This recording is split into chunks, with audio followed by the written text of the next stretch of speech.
Good morning! Magpitas na naman tayo ngayon ng ating tanim na gulay.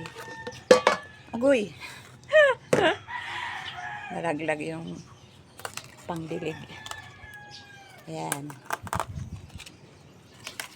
Namumulaklak na nga yung iba nito eh. 3 puno nang may bulaklak. Ayan. Oh. Ayun pa. Halos naninilaw na nga yung mga ano nito, tiguwang na dahon. Tinatapon ko na. Kasi sagabal pa sa puno. Pag nakita kong dilaw na, inaalis ko na. Bira lang naman kasi kami magsigang. Ngayon mayroon kaming salmon. Salmon. Nagbibisnis si Gideon. Nagbenta sa amin ng salmon. Ayun yun, oh, may bulaklak na siya, oh. Doon pa sa tuktok. Ito ang ating isisigang na salmon, oh. Oh. Yan. Yan ang ating isisigang na salmon. Dito yan sa 3rd floor ng house. Kaya tingnan nyo naman yun, oh, katapat namin bahay, oh. Siguro, hindi ko alam kung 4th floor yung bahay na magandang yun. Ito, oh, may bulaklak na rin. Ito, oh. Hindi nga lang kita. Ayan, yan. Baka kasi mabali pag binend ko, eh. Ito yung mga bulaklak niya, oh. Oh. Flowering mustasa. Ayan. Nagpa-flowering ng aking mustasa. Ito. Yan. Ano sa araw. Tingnan nyo, ano na siya. Nag-ano na siya, oh. Dry. Yan, ilagay natin yan pataba. Potobo. Ayan, pitas tayo dito. Mayroon na nga siyang, sanga. Ayan, may sanga na siya. Malapit na rin siguro tumamulaklak. Nasa tuktok yan ng ng aking mga, ayan, may talbos ako dito, ayan. Talbos ng kamote.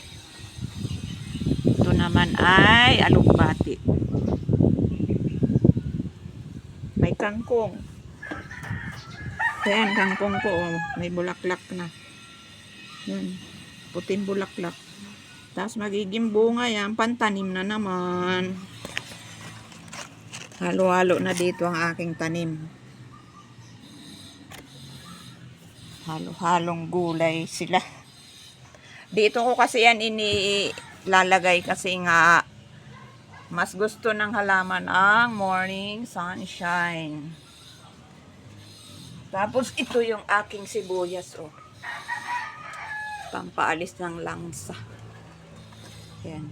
Tumutubo na kasi yan sibuyas na yan. Ginawa ko, tinanim ko. Ito pa, another bulaklak, oh. Ito. Yan, oh. Mustasa. Yan.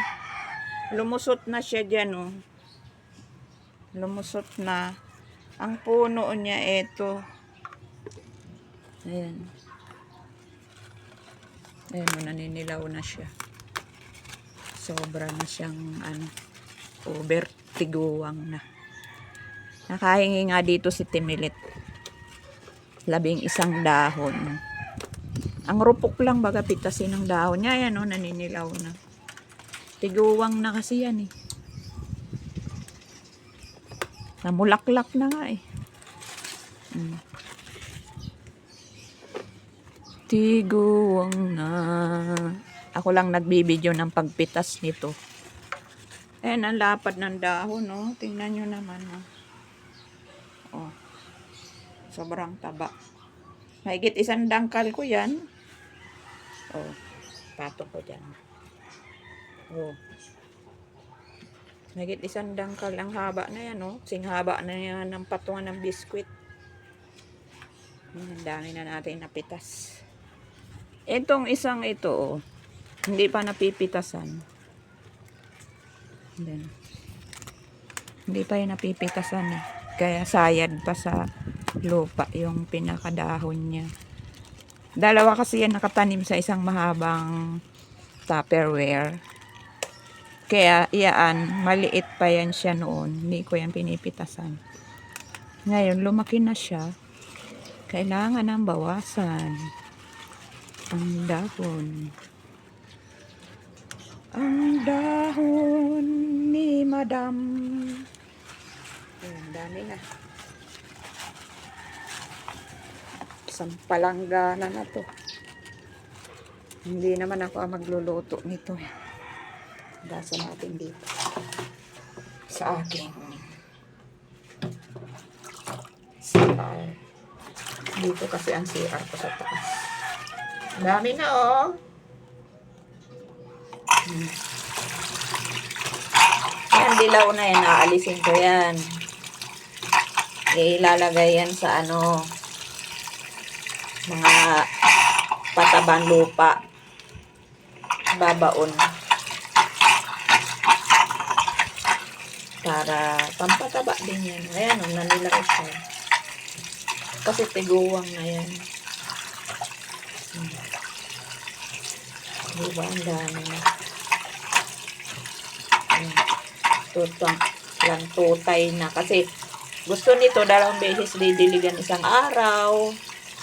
Dahil nga maliit lang naman yung taniman nila. Ang lupa ay kunti lang. Kaya ang halaman walang masyadong pinagkukuna ng tubig. Natutuyo agad ang lupa. Sinisip-sip agad nila. Kaya madaling matuyo ang dahon. Hindi na yan pwede. Hindi na yan pwede. Ito nga. Ang dulo nito pwede. Alisin. Yung dry pwedeng alisin. Tulad nito, dry na siya. Pero parang pwede pa yan. Hindi na bibili. Ang binili lang ngayon ay labanos tsaka miso. Kasi iyon ang ilalagay na sangkap sa sinigang. Ayan. Ay, may naiwan pa pala doon. Ayan. Yan ang ating pang sinigang sa miso.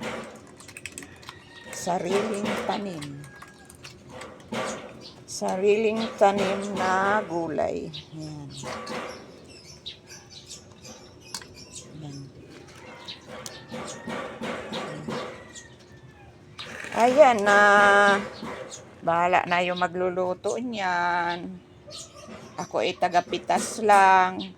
Iba naman ang magluluto niyan. Bahala naman siya sa buhay niya mag-video. Thanks for watching. Today is Saturday, March 7 in the morning. Bye-bye.